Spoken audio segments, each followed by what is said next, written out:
سلام به دوستان عزیز، خوش اومدید به یه ویدیو دیگه از چنل خودتون، به یه ویدیو آموزشی در واقع از چنل کیا گیم و خوشحالم میتونم این روش رو با شما هم در میون بذارم.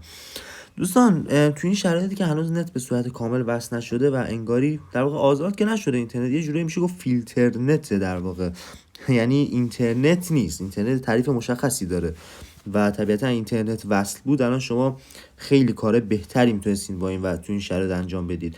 بگذاریم دوستان، خیلیاتون تو بازی کردن گیم مختلف موندید، چون پینگ یا میتونید وارد شید پینگتون بالاست، نمیتونید به هر دلیل نمیتونید بازی کنید، نتتون کنه منطقه فلان اینطوری، و اومدم چند تا روش رو بهتون یاد بدم. جز این وی پی ان که رو صفحه میبینید چند تاشون کار میکنه، یعنی اینا رو خیلی توجه نکنید، روشش رو بهتون میگم. یه روش داریم، اولین روشش یه DNS رو من بهتون نشون میدم. اگه iOS با برنامه یونیکورن HTTPS، اگر هم iOS نیستید با برنامه DNS چنجر، حالا هر DNS چنجر باشه اوکیه. خب میریم اینجا تو برنامه DNS چنجر، روی این سه خط بالا میزنیم سمت راست، روی گزینه داریم DNS setting میزنیم روش. اینجا DNS هایی که مختلفه رو بهتون نشون میده، DNS هایی که اضافه کردید، DNS هایی که دیفالت خودش داره. یه گزینه این پایین هست به نام اد کاستوم DNS، اینو میزنید. حالا من اضافه کردم به نام کیا 2. این کد DNS رو وارد میکنید. برای کال آف دیوتی و گیم مختلف واقعا جواب بوده. در توجه داشته باشید گیمایی که تحریم باشه نمیتونید اجرا کنید. گیمایی که فیلتره و مثل کال آف دیوتی پینگاتون بالاه میتونید باش بازی کنید، پینگتون هم تقریبا ثابت نگه میداره. حالا میتونید با سیم کارت مختلف امتحان بکنید. خب این کد DNS رو میزنید جای IP آدرس، این جای خالی پایین که نوشته 213.42.2021، از این دوتا کد رو میزنید. اولی پرایمری، دومی سکندری، اینو میزنید و این نیمی هم حالا برنامه‌شو دارید انتخاب میکنید. دیسکریپشنش هم اصلا چیز مهمی نیست، میتونید وارد نکنید. این روش که با DNS بود. روش دوم چیه؟ روش دوم استفاده از VPN ها هر VPNی نمیشه، چون VPN ترافیک شما رو از جای مختلفی عبور میده و ممکنه که پینگ شما رو بدتر هم بکنه، بالا نبره، ممکنه بدتر بکنه پینگتون، دیگه درست هم نشه. دو تا VPN من بهتون معرفی میکنم، دوتاش هم رایگانه، پولی هم دارن ولی رایگان استفاده کنید بهتر تو این شرایط. خب خیلی طبیعتا توانایی خرید رو ندارن، خب طبیعیه. دوستان یکی از VPN ها تیک VPN اینه که آیکون شبیه زیردریایی انگاری، حالا اینجوری بگم که راحت تره براتون. احتمالاً VPNش هم دیده باشید تو جای مختلف، ولی اگه ندیدید که الان بشناسید. VPN تیک VPN واردش که میشید با تبلیغ میتونید به VPNش وصل بشید و اولش اگه اشتباه نکنم که نیاز به ثبت نام داشته باشه. اگه ثبت نام نخواست که خب چه بهتر. اینجا میزنید روی لوکیشن ها، اینجا نمیشه فری لوکیشن، میزنید روش و اینجا لوکیشن های مختلف رو نشون میده. ریسن لوکیشن و لوکیشن های مختلف، اسپشیال سرور داره برای کسایی که VPN رو خریدن.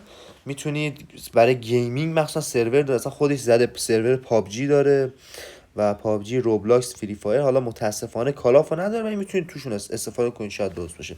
ولی خب این پولیش بود، شما به فری سرورش متصل بشید خودش رندوم میره با توجه اینترنت شما یک سروری رو انتخاب میکنه که نسبت به سرور شما بهتر باشه. و این از یه VPN و یه VPN دیگه که به نظرم بهتره، گزینه بهتریه ولی خب طبیعتا رایگانه و شلوغه. هیدیفای VPN که خیلیاتون طبیعتا میشناسیدش. هیدیفایه و میزنید روش. چجوری روشش؟ حالا من اضافه کردم کانفیگور رو توجه نکنید. وارد هیدیفای که شدید روی ضربه میزنید. نباشید من قبلا داشتم، روی ضربه که بزنید یه پیامی بهتون نشون میده به نام در واقع باید کانفیگ اضافه کنید دیگه طبیعتا، چون کانفیگی ندید شما هم اول وارد شید. بعد شما رو کجا میاره توی این صفحه. اینجا نواری هست به نام رایگان، اینجا ببینید گزینه هست به نام رایگان. اینو که روشن کنید گزینه‌های مختلف رایگان رو براتون، کانفیگ رایگان خودش بهتون میده و گزینه‌های مختلف مثل وارپ و سایفون که حالا توضیح میدم چیه داستانش، و مهسا، کانفیگ مهسا، و یه گزینه هست به نام آنونیموس. گزینه آنونیموس رو نمیدونم چیه ولی خب سرعت خوبی داره. حالا وارپ و سایفون داستانش چیه؟ ببینید وارپ یه VPN جداییه، DNS و VPN جداییه و سایفون که میدونید یه VPN جداییه. وقتی سر وارپ و سایفون یه ترکیب این دوتا با همه و برای عبور از فیلترینگ گزینه خوبیه. حالا برای عبور از شرایط نت نصف ملی مثل الان، ولی نت ملی بشه معمولا کار نمیکنه یعنی. و میتونید به یکشون وصل بشید. مثلا من مهسا رو انتخاب میکنم بهش وصل میشم، مثلا به این وصل میشم. پینگ خوبی رو هم داره، سروراش هم اینا هستن، پروکسی ها زده و از پینگ 200 300 اینا رو داره حالا بسته به اینترنتتون، مثلا رفرم بهترین رو انتخاب کردن شد 150 مثلا 130 شد، بالا پایین داره دیگه و با نت عادی میتونید انتخاب کنید. این سه روش بود که حتما گفتم سریع ویدیوشو براتون بذارم و ممنون از این ویدیو حمایت کنید، لایک کنید که و برای همه هم بفرستید که خب 100% به کارشون خواهد اومد به رفیقای گیمر و آشنای گیمرتون. لایک سابسکرایب فراموش نشه. مرسی که تو این ویدیو کوتاه همراه من بودید و تا ویدیوهای بعدی فعلا بدرود.